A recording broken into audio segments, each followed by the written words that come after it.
Je pense que je viens de découvrir un nouveau niveau.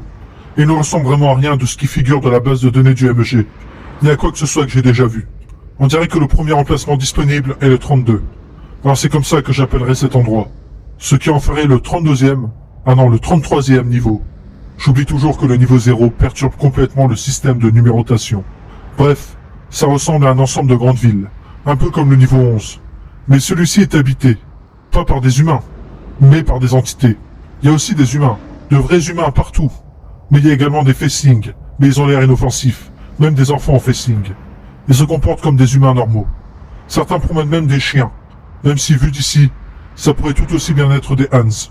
Tout l'endroit est bondé, et si l'on devait donner des visages aux habitants de ces villes, cela ressemblerait à n'importe quel endroit des Frontrooms. Sauf que d'une certaine manière, plus je m'enfonce dans le niveau, plus il me semble futuriste. Comme si le niveau 11 et le niveau 15 avaient eu un enfant. Je garde mes distances, j'essaie de rester à l'écart des villes, de peur qu'il y ait un danger caché. Mais j'en ai assez vu pour savoir que cet endroit est sûr. Tout ça, c'est magnifique. Plus beau que tout ce que je n'ai jamais vu. Quand la nuit tombe, tout s'illumine d'une lumière scintillante. C'est vraiment merveilleux. J'ai une photo, je l'ai trouvée sur un banc. Étrangement, elle semble montrer la ville sous l'eau. Bizarre. J'ai pris beaucoup d'autres photos des villes avec mon téléphone. Mais maintenant il est déchargé. C'est si paisible et calme ici. Rien pour me distraire ou me faire mal. Aucune entité hostile d'après ce que je vois. Peut-être que c'est vraiment le paradis. Le diamant brut des backrooms. Peut-être que je devrais descendre et explorer tout l'endroit. Entrer réellement dans la ville. Peut-être que ce sera mon nouveau chez moi. Bienvenue dans le futur.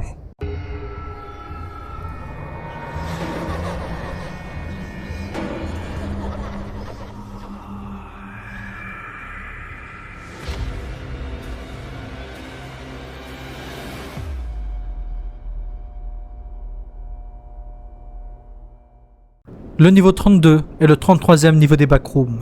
Le niveau 32, mieux connu sous le nom de « Que s'est-il passé ici ?» ou « Le futur », est une vaste étendue de terre ressemblant à une grande plaine avec un lac en son centre, parsemé d'infrastructures en ruine, bâtiments, routes, canaux, etc. Comme la plupart des autres niveaux des backrooms, le niveau 32 semble être infini en taille. Toutefois, il peut être facilement divisé en zones selon la présence ou l'absence de certaines infrastructures. Tout cela sera expliqué plus loin. La majeure partie du niveau 32 est constituée d'une plaine aride extrêmement plate, rarement interrompue par de petites zones d'arbres morts ou des terres agricoles envahies par la végétation et irriguées par de petits canaux. Bien que le niveau ne soit pas particulièrement chaud, la température moyenne est d'environ de 26 degrés, il souffre d'un manque important d'eau dans la plupart de ces régions. On pourrait penser qu'il suffit de boire l'eau des canaux, mais la plupart sont à sec, et l'eau présente dans certains d'entre eux est fortement contaminée par des engrais, des eaux usées et d'autres polluants, la rendant impropre à la consommation. La seule source d'eau potable sûre dans ce niveau est un grand lac situé en son centre.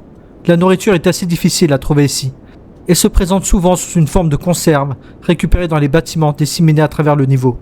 Les bâtiments et les canaux eux-mêmes sont au cœur d'un grand mystère entourant le niveau 32.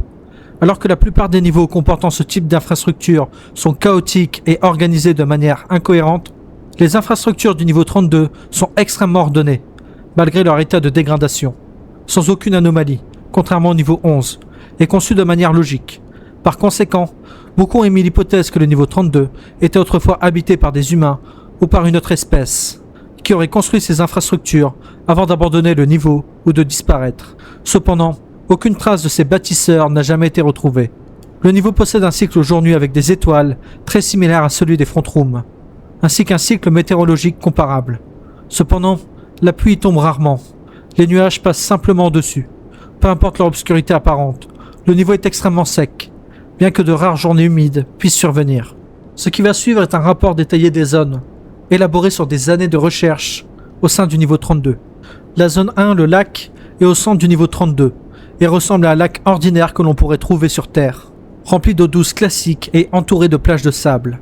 Cependant, il est extrêmement vaste pour un lac ordinaire, avec une superficie d'environ 52 km².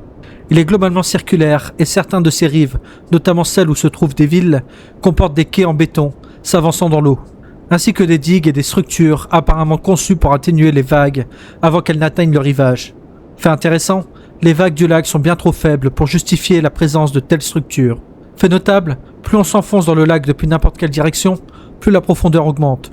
Bien que cela puisse sembler normal pour un lac, L'augmentation de la profondeur dans celui du niveau 32 est exponentielle et semble ne jamais s'arrêter, donnant au lac, si on pouvait l'observer de profil, l'apparence d'un entonnoir sans fond avec un tube en son centre. On ignore actuellement s'il possède un fond, et si oui, à quelle profondeur il se situe. Il est peu probable que ce fond, s'il existe, soit jour éteint en raison des limites de la technologie du MEG. Une telle expédition nécessiterait probablement un type de sous-marin qui n'a pas encore été trouvé ni introduit dans les backrooms, et son transport jusqu'au niveau 32 serait extrêmement difficile. Certains éléments trouvés dans les villes suggèrent la présence de poissons, ou du moins une version propre au backroom dans le lac. Les expéditions actuelles indiquent qu'il n'y a aucune forme de vie dans celui-ci. Il est mort et vide, avec très peu d'indices suggérant le contraire. La seule exception est une série de gratte-ciel construits sous l'eau, près du centre du lac, ressemblant à des immeubles de bureaux ou d'habitations modernes. Toutes les tentatives pour y entrer ont échoué.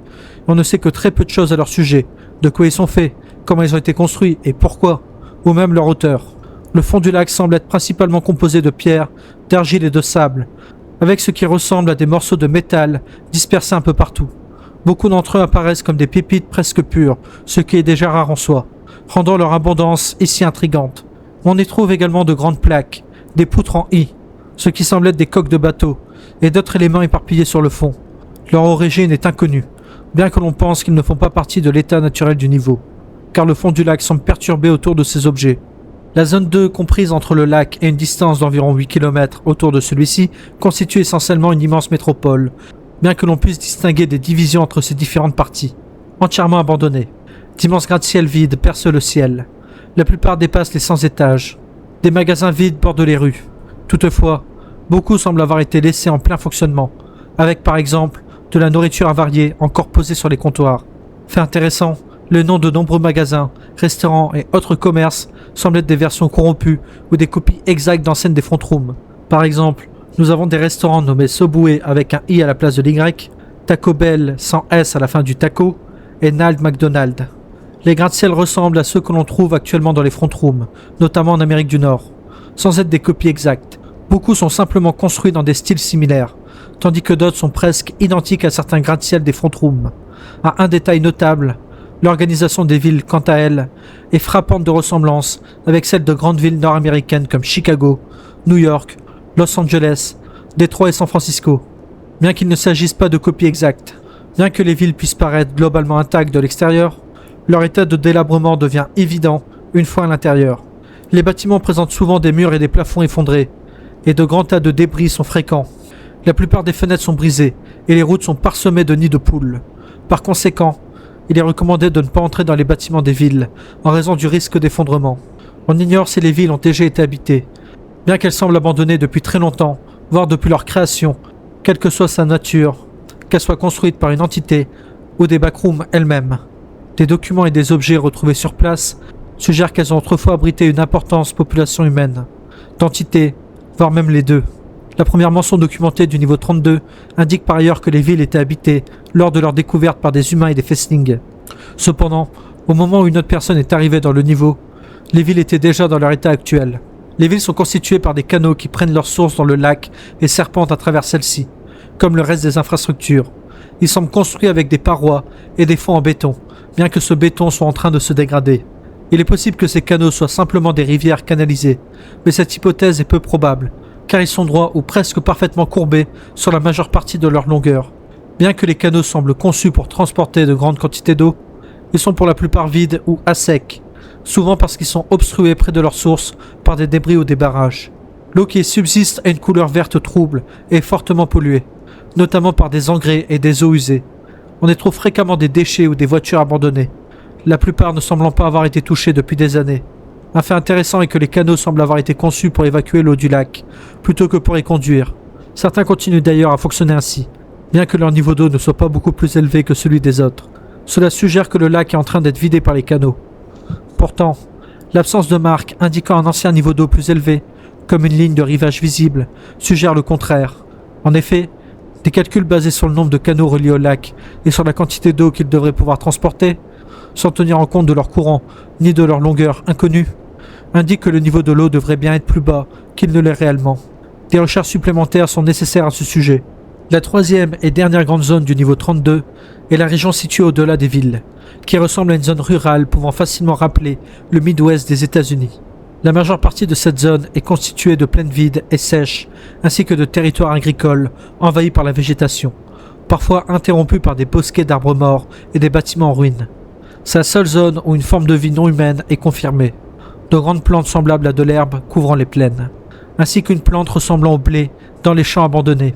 Ces deux types de plantes sont très similaires, et il est relativement difficile de les distinguer.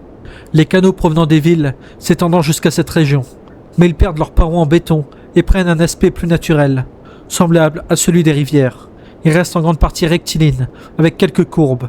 Bien que cela puisse paraître plus naturel, certains pensent que cela est dû à la reprise de la structure par la nature depuis la disparition des entités ou des humains qui les ont conduites. C'est ici qu'on en suppose découvrir la véritable fonction des canaux, l'irrigation. Beaucoup d'entre eux se divisent en plusieurs branches à proximité des fermes, tandis que d'autres alimentent des systèmes d'arrosage rouillés. Cependant, aucun de ces équipements ne fonctionne, et les canaux eux-mêmes sont peu utiles, car ils sont majoritairement à sec. Les bâtiments de cette zone sont abandonnés et en ruine, avec des fenêtres brisées, des murs ou des plafonds effondrés, et très peu de signes d'occupation humaine. Beaucoup semblent être d'anciens bâtiments industriels ou des usines, comme des installations de transformation.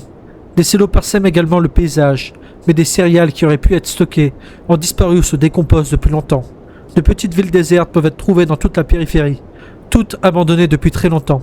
Contrairement aux deux autres zones du niveau, les périphéries n'ont pas de limite clairement définie et sont supposées s'étendre à l'infini. Il n'y a aucune présence d'entité dans ce niveau, mais comme mentionné précédemment, des éléments trouvés sur le niveau suggèrent qu'il a autrefois abrité une importante population d'humains ou d'entités, probablement des Fesling.